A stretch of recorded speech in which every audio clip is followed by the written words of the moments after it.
प्रेरणास्पद कथा YouTube channel पर मैं धनंजय जैन आप सभी का हार्दिक स्वागत करता हूँ। दोस्तों, एक राजा था। प्रतिदिन का उसका नियम था कि वह प्रातःकाल उठते ही मंदिर में जाता, प्रभु की प्रार्थना करता, आराधना करता, अर्चना करता, पूजा करता। और जैसे ही वह फिर से अपने राजमहल की तरफ लौटने के लिए उद्यत होता तो 5 मिनट के लिए मंदिर की सीढ़ियों के ऊपर बैठ जाता और दिन भर के अंदर उसे क्या क्या काम करने हैं वो सोचता रहता। मंदिर परिसर के बाहर ही राइट साइड में एक भिखारी और लेफ्ट साइड में भी एक भिखारी बैठा रहता था। राइट साइड वाला भिखारी बोलता था राजा को देखकर उस ऊपर वाले से कि भगवान, आपने राजा को बहुत कुछ दिया, इस गरीब की झोली में भी कुछ डाल दो। और लेफ्ट साइड में बैठने वाला भिखारी बोलता था, वो राजा को बोलता था कि हे राजन, आपकी अनंत पुण्यवानी है, आपको उस ऊपर वाले ने बहुत कुछ दिया, मुझे भी आप कुछ तो दीजिए। दोनों में फर्क था। एक राजा से मांगता था और एक ऊपर वाले से मांगता था।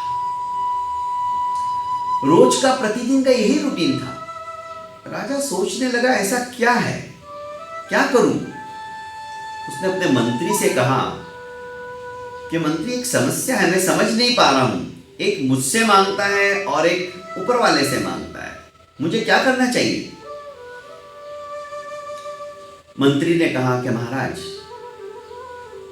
आपसे जो मांग रहा है आप उसकी सहायता करो, ऊपर वाले से मांगने वाले की सहायता तो ऊपर वाला अपने आप करेगा। राजा ने कहा, बात तो तुम सही कह रहे हो। एक काम करो, कल पूर्णमासी है, पूर्णिमा है, एक कटोरे के अंदर स्वादिष्ट खीर बनाओ और उस लेफ्ट वाले भिखारी को दो जो कि मुझसे मांगता है।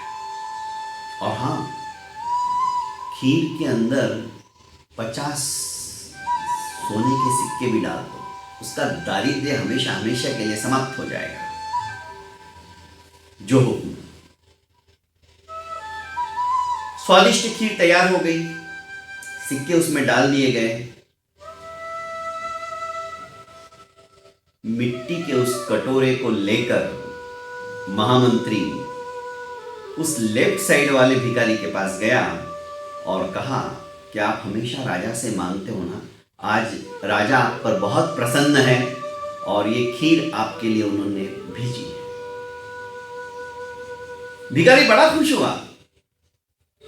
उसने राइट साइड वाले भिखारी से कहा, देख, तू बोलता है ना कि ऊपर वाला देगा जो भी देगा, मैंने राजा से मांगा, राजा ने मुझे इतनी स्वादिष्ट खीर भिजवाई। गरिष्ठ और स्वादिष्ट खीर आधी से ज्यादा वो पी गया, पर पेट भर चुका था। थोड़ी सी बची थी। सोचा, चलो इस पागल को भी बता दूं कि राजा से मांगने से क्या होता है। और उसने कहा, देख, ऊपर वाले से मांगना बंद कर दे, हम सारा दिन यहीं बैठे रहते हैं, ऊपर वाले ने हमारी कोई आज तक हेल्प नहीं की, कोई प्रार्थना हमारी नहीं सुनी। पर दोस्तों, इस दुनिया में सबसे तेज रफ्तार यदि किसी की है तो वह है हमारी प्रार्थना की। हमारे मन में विचार जो आते हैं, विचारों की, वो चाहे अच्छे हो या बुरे हो, हमारे मन के विचार विद्युत से भी तेज गति से लबों पे आने के पहले पहले ही वहां तक पहुंच जाते हैं, छूते हैं। तो ये कभी मत सोचना कि हमारी प्रार्थना ऊपर वाला नहीं सुनेगा, वो सुनता है। दोस्तों,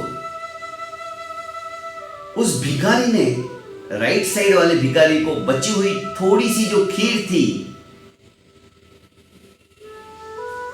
दे दी और कहा कि चल ऐश कर तू भी मेरी राज में, क्या स्वादिष्ट खीर है, और मेरा अनुसरण करेगा तो तेरे भी हाल ऐसे ही बढ़िया हो जाएंगे। उसने कहा ठीक है। दोनों अपने अपने रास्ते चले गए।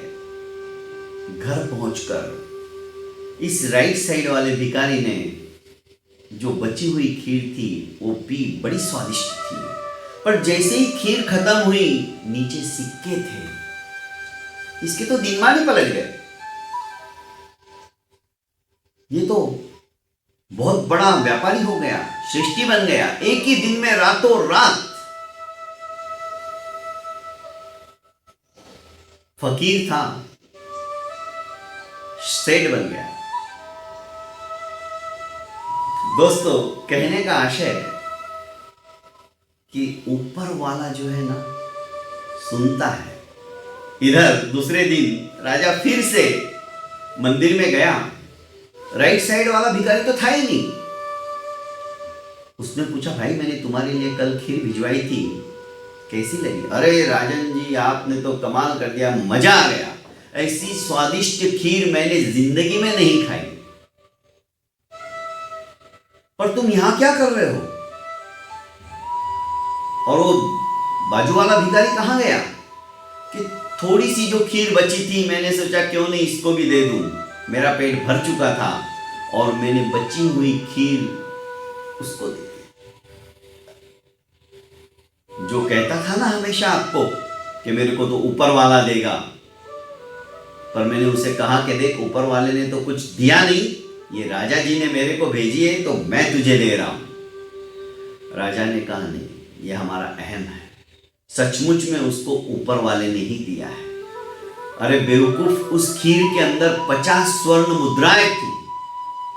वो तो रातों रात करोड़पति बन गया, रोड़पति से करोड़पति बन गया।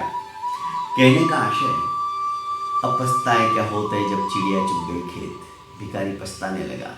पर दोस्तों, अभिप्राय मेरा कहने का यही है, ऊपर वाले को सच्चे मन से आप पुकारो, सच्चे मन से उसके सामने प्रार्थना करो, वो अवश्य में हमारी सुनता है। बहुत बहुत धन्यवाद।